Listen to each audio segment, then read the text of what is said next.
leveraging data in government to drive better results is about. It's about organizational leadership. And it takes the ability to cultivate trust from your stakeholders, both senior executives, the community, the city council, but really most importantly, the people on the ground themselves.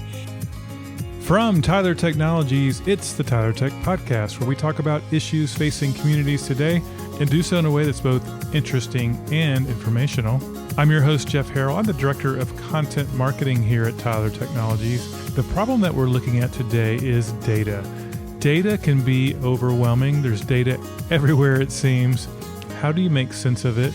If you're not technical, how do you use data to solve really important problems? And today we turn to one of our internal subject matter experts, Oliver Wise, who's the Director of Recovery Solutions for Tyler's Data and Insights Division and spent quite a bit of time in local government at the City of New Orleans. Oliver is a wealth of information. He breaks it down so well. You're going to love this episode. Here's my conversation with Oliver Wise. Now, Oliver, you've had a very interesting path that led you to local government. Tell us a little bit about your background and what first attracted you to serve in the city of New Orleans. I started in local government. Really, I've always been in local government. My mom ran for town board in the small town of Marbletown, New York, where I grew up, a town of 5,000, and she was responsible for putting in our town's first sidewalk. So I was inspired by her of what the power of local government to really make a difference, a tangible difference in people's lives. After college and after some adventures abroad, including starting a bookshop in the Greek islands, I moved to New York and I started my first real job with a research organization called the Citizens Budget Commission, which was really a watchdog for fiscal policy for New York State and New York City government. There's no better way really to get an introduction to state and local government than through the lens of the budget, because that's really the driving force in how government operates. And when I was at the Citizens Budget Commission, I was inspired by the work of my boss there, Chuck Brescher, who really came of age during the 1970s fiscal crisis when New York City was brought to its knees. And he was part of a generation of policymakers that helped that city get back on its feet again, put it on the path to be the vibrant place it is now. I went to graduate school at the same time at NYU Wagner, the School of Public Service. Katrina hit in 2005. New Orleans, a wonderful place, was brought to its knees, much the way New York City was brought to its knees in the 1970s. And so I saw that as an opportunity to really have the similar type of experience there. So I moved with my wife to New Orleans after I finished graduate school, a year or two after Katrina hit, started to get involved in the rebuilding effort. And I was part of a cohort of people, a community of people that came from New Orleans and then also moved to New Orleans to contribute their talents in policy analysis to help that city get back on its feet. Mitch Landrieu was elected in 2010, and I was lucky enough to be appointed as a policy advisor in his administration. One of Mitch Landrieu's main policy priorities, there are two really that I worked on initially. One was dealing with the city's massive blighted housing problem. New Orleans was a shrinking city before Katrina, but as you can imagine, the devastation of Katrina really decimated the housing stock in New Orleans. And when we took office, fully 25% of homes in New Orleans were in some state of severe disrepair and were uninhabitable. And then the other big issue was the idea of using data to promote efficiencies and accountabilities and improvement in operation. That was a totally new idea to New Orleans at the time. Mitch Landrieu was inspired by the work of many others, including what Mayor Martin O'Malley did in Baltimore, and then when he became governor, what he did in Maryland. The idea of using data to really manage towards better results. So we put those two ideas together. We launched a blight strategy that aimed at reducing blighted homes by 10,000 by the end of 2014, which was his first term. And in order to track progress on that strategy, we created a program called BlightStat. And in BlightStat, we use data to surface insights on a whole variety of metrics, from the sticks of code enforcement to the carrots of redevelopment, to understand what was working, what was not, and what we needed to do to improve. And through that feedback loop that we created with BlightStat, we were able to accomplish that Mayor Landrieu's goal of reducing blighted homes by 10,000 within 4 years. And then really in the second term, we use that success to scale citywide. Oliver, that is fantastic. I know it's super meaningful when you can have such a dramatic impact on a city. What is your favorite part about working in city government? One of my favorite things about working in city government is just how close you are to the action. Rather than working in DC, where you're really several degrees removed from policy to actually how that policy is implemented on the ground, if you're working in local government, when you're talking about dealing with housing policy, you're talking about how neighbors actually feel that on their block. It matters to them because that house next door, if that house is in disrepair, that's holding down that homeowner's property values. It's contributing to crime in that area. There might be squatters living in that blighted home. It's going to be more susceptible to fires. So you're not dealing with esoteria when you're working in local government. You're dealing with where the rubber hits the road in terms of how policy actually affects people's lives. What would you say is the most valuable thing that you learned from your experience in New Orleans that maybe still informs the work that you do today? I think the most valuable thing that I learned from New Orleans about using data in government is how much it is a people and an organizational issue as much as it is a technical issue. When I started my work in government, I really thought that if you had the best practice framework that you could borrow from some other city or state who had done it well, you could just transpose that framework onto New Orleans and then start to execute, and then everything would be gravy. But, what I learned is it's not nearly that easy. And really what leveraging data in government to drive better results is it's about organizational leadership. And it takes the ability to cultivate trust from your stakeholders, both senior executives, the community, the city council, but really most importantly, the people on the ground themselves. That when you're in a data shop, that you're there not to make life difficult for the people who are actually administering programs, but you're there to help them. You're there to shine a flashlight rather than use a hammer, so that the people with that data, the people working hard every day, can work smarter, not just harder. Well, not all government leaders are technical or even comfortable with data. A lot of them don't have data analysts on their staff. How can a non-technical leader still realize success with data while they're also struggling to meet daily challenges and simply stay afloat? When we started in New Orleans did not have a culture of using data to drive better results. And there was really very little capacity at the agency level for using data to drive better results. You're talking I joined city government in 2010. That was 5 years after Katrina. Fully half of the city's workforce was laid off after Katrina. So when we came in, departments were really operating on shoestrings budget with very little extra capacity to do sophisticated data analysis or even the basic stuff. I think what's really important is helping people understand just what the value of data is. We adopted a motto that what we're all about is setting goals, tracking performance, and getting results. And if you can put it as simple as that, that's 6 words, you take the focus away from the data itself to really the problem at hand that you want to address with your data. So I would say to governments just getting started on their data journey, start first with setting clear goals of what you want to accomplish. Is it bringing back your economy after COVID? Is it reducing inequities in your community? Is it addressing the homelessness issue? Be clear with what your goals are. Then catalog all those programs and strategies and tactics that you're going to use to achieve your goals.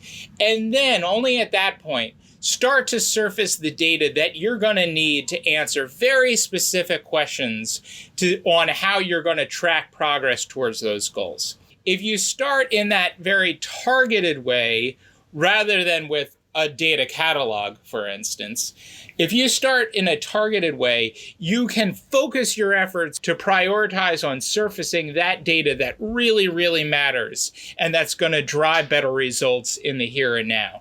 And if you surface that data and focus on surfacing some baseline measures on how you're tracking, and I would suggest, you want to track your workload, you want to track your effectiveness, the quality of your service, the efficiency of your service. If you can start with some basic questions there, the most important thing is just having good goals, a few good measures, and then a place a forum where you can regularly iterate on that data so that you can learn from it, create a feedback loop, and use that information to adjust policy so that you're driving for achieving your goals. Because at the end of the day, it's not about the data. It really isn't. What's it about is using that data in service of achieving the goals that you set out for yourself. Where does the truffle pig play into all of this? So how does a truffle pig come into all this? Thank you. We started in New Orleans with this idea of performance measurement and management. That is using data to set goals, track performance, and get results. But as we moved on, we got a bit more sophisticated, and we started to use data to help departments address some very specific operational issues. And so the first project that we started out, I'm going to tell you that story before I wind into the truffle pig story. We had an awful event where 5 people, a family of 5, including 3 children, Jade, Jason, and Jalen Squire, died in a house fire in Broadmoor, New Orleans. And it was awful. It was an awful event, tragic on so many levels, especially because it was so preventable. That house did not have a smoke alarm. The fire department had an existing program where if you called the fire department, they would gladly come out to your home and install that smoke alarm free of charge. But unfortunately, very few people took advantage of that program. Fire Chief Superintendent Tim McConnell resolved that he never wanted to have an awful tragedy like that happen again while he was in office. He wanted to actually start a program where the fire department would proactively go out in neighborhoods and knock on homes and install those smoke alarms that needed it. So he wanted to be proactive rather than reactively wait for residents to call him. But, if you go out at random, you're going to waste a lot of time and effort, because finding those homes that actually need a smoke alarm, they're, to be honest, rare. We asked how we could help, and he said, what would be really help is if you could give us some indication of where we should go first. Like, where should we prioritize our efforts? And I said, I think we can use data to help do that. What we did is we worked with the fire department, develop a model to predict those areas of the city that were most in need of smoke alarms. And most in need was a result of 2 different analytic insights. One, we predicted those areas of the city that had homes that were least likely to have smoke alarms. And then we also predicted those areas of the city that were most vulnerable to fire deaths. And research shows that it's the very young and the elderly who are most at risk of a death if there's a fire in a house. We put that data together and we created a map for the fire department to go out in a surgical way rather than out at random. And lo and behold, the first neighborhood they went out to, Central City in New Orleans, there was a fire 7 months later in a house in that neighborhood, and 11 people, including an infant, were able to escape with their lives intact, all because of that very cheap but strategically installed smoke alarm. With the data, the fire department was able to prioritize their efforts to really save lives. As we shifted to that type of analytics work, where we're using data to solve really specific operational problems like that, we started with kind of ad hoc projects like that fire alarms project. But what we needed to do in order to scale that work is we needed to provide a framework for people in government who are not data people, but really the program people, the subject matter experts, for them to be able to see for themselves where are those opportunities where data analytics can provide value and really make people work smarter, not harder. And that's where the idea of the use case truffle pigs came up. My team, the data team, can't be in all those departments. We just don't have enough capacity to find those opportunities. So what we did is we created this framework, the 6 recipes for finding good analytics projects, so that the program people could sniff out those opportunities, could sniff out those truffles, and surface those use cases for us. And what we did was we either executed those projects with our own resources, or we partnered with outside groups and universities to get the resources, the analytic resources that we needed to execute on those projects. I'll be back with my interview with Oliver Wise in just a moment. Hey, one thing that you could do if you enjoy this podcast is to give us a rating and review. Actually, written reviews are one of the best ways that people can find new podcasts, just like this one. So just go to your Apple podcast or wherever you listen to the podcast, give us a review. 5-star review would be great. Would really, really appreciate it. And now back to my conversation with Oliver Wise. You talk in your work about the importance of government leaders in identifying solvable problems. What are some types of problems that can easily be solved using data? Yeah, I think it's super important for leaders to identify solvable problems. Make no mistake, when you're in government, you've got very limited time, especially if you're on a political calendar. And if you want your data program to be successful, you simply can't afford a 3 to 4 year ramp up period. You need to show results within the first 3 to 6 months so you can use that momentum to further your investments in your data capacity. I'm a big believer in that. Where should you start? I would say where you start is, that idea in New Orleans is set goals, track performance, get results. In New Orleans, it was the blighted housing problem. That was an urgent issue that the mayor had put political capital behind. There was, through the electoral process, a clear mandate from the public to be aggressive on blight. So we had a clear problem to solve. And we used data really for the first time ever in the city's history, to use that data to pinpoint bottlenecks, reprioritize and resort our resources, and to come up with new policies to make a significant dent in that problem. And we were able to do that. And with that success, we were able to get investment from the city council, from our budget office, to really build out a team of 5 people, not a huge team, but a big enough team that we could really take that work citywide. So I would recommend to anyone doing this work now is don't go big, don't scale initially. Really start with a very specific policy issue that's important to your executive, that's important to the public, that's important to your legislative body, and do everything you can to surface data that can be used to drive towards better results on that particular challenge. What are some things other leaders can do maybe to identify practical data analytics opportunities? We found in our work, when we were starting out, we really didn't have any framework for finding these opportunities. The best suggestion I had was from Mike Flowers, who is the chief analytics officer for New York City. He had great advice. His advice was go find the backlogs.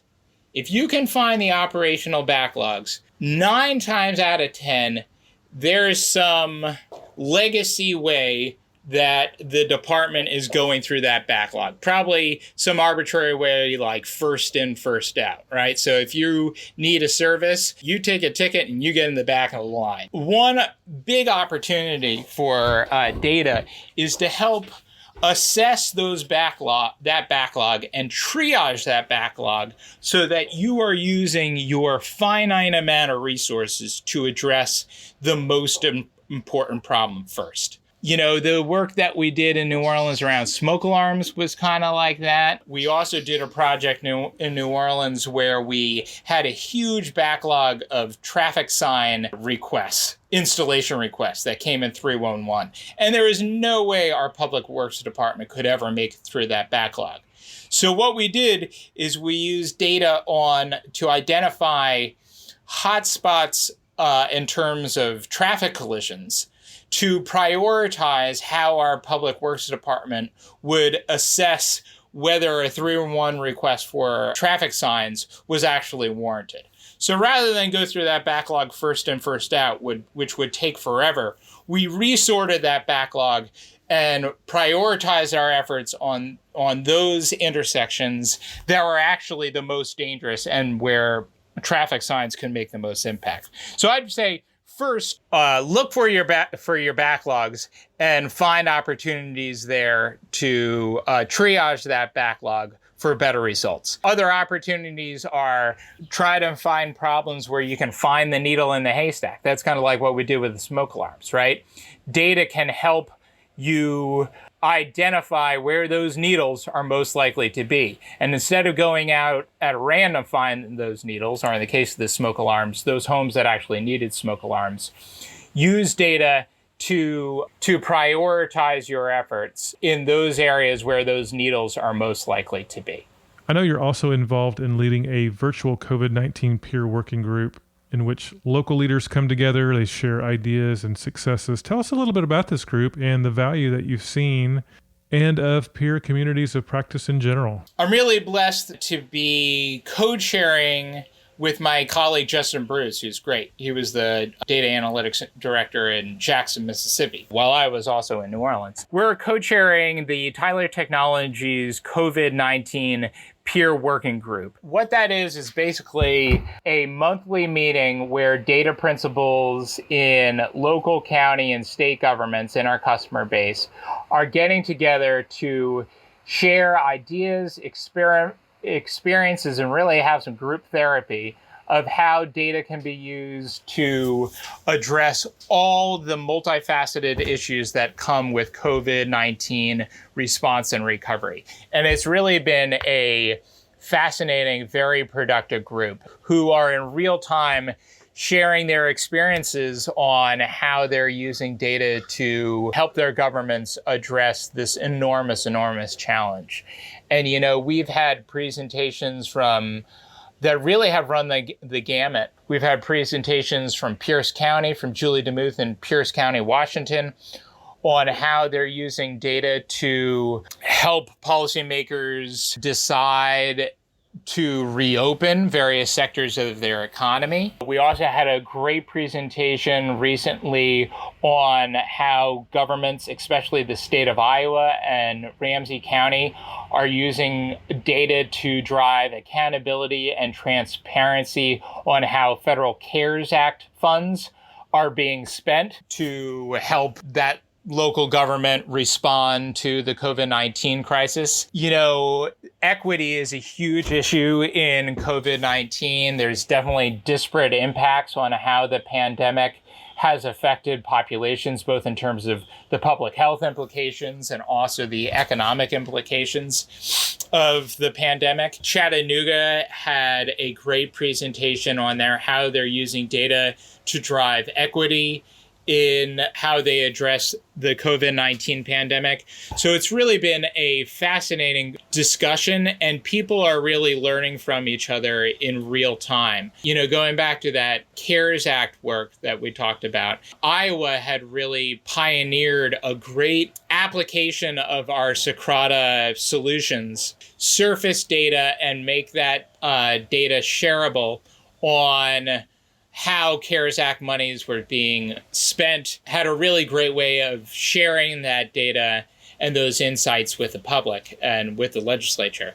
Ramsey County saw that work, a county government that's not in Iowa, obviously, it's in Minnesota. They saw that work and they said, hey, this framework that Iowa developed is wholly replicable for our context. Kristen Grill, who's the open data lead in Ramsey County, used that framework that Iowa had developed and was able to quickly deploy that solution for her community and really show value in a short period of time.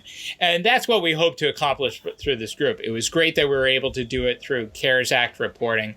But, I think the more people get together to talk about how they're using data to solve problems, a lot of these problems are not unique to a specific jurisdiction. So if one community, one state or local government figures out, we want those insights to be scaled. When government leaders share ideas, what are the key ingredients that help them scale, that help them really see success, and are able to maybe replicate ideas from one jurisdiction to another? Yeah. What are the key ingredients of scalability? One is the problem is common to a bunch of jurisdictions. When we were in New Orleans, actually, the problem of scalability was real because there aren't a whole lot of cities out there who have been decimated by a flood and had 80% of their housing ruined. At that time, we were looking to other Rust Belt cities who had blight problems, but our blight problem was really quite unique. But, here we are in this COVID-19 pandemic, and it is truly hitting every community. There is not a community, not a state that has, or a county or city who is being spared from the effects of this really unprecedented pandemic. Whether it's addressing the public health issues that come with this pandemic, whether it's using data to manage fiscal recovery, economic recovery, dealing with the really important equity implications of this issue. I think this pandemic, it's common enough that it's hitting pretty much everyone, and communities can learn from each other in real time on how data can be used to address those issues. Well, Oliver, this has been super helpful. Thank you so much for your expertise and for your willingness to share your experiences and how data can really solve real important problems. Really appreciate you being here. How can people get in touch with you? Thanks, Jeff. Enjoyed being here. If your listeners want to get in touch with me, please do either on Twitter through @OJWise, or feel free to email me anytime. And my email is oliver.wise@tylertech.com. Thanks so much. Well, Oliver is such an interesting guy. Had a bookstore in the Greek island of Santorini earlier in his career. Spent a lot of time in local government with the city of New Orleans, and now helps us understand data and the problems that it can solve. I hope you found this episode really interesting. Well, thanks for listening to the podcast. I really appreciate it. One thing you can do to really help us is leave us a review. We have lots of great episodes planned. So until next time, this is Jeff Harrell, Director of Content Marketing for Tyler Technologies. We'll see you soon.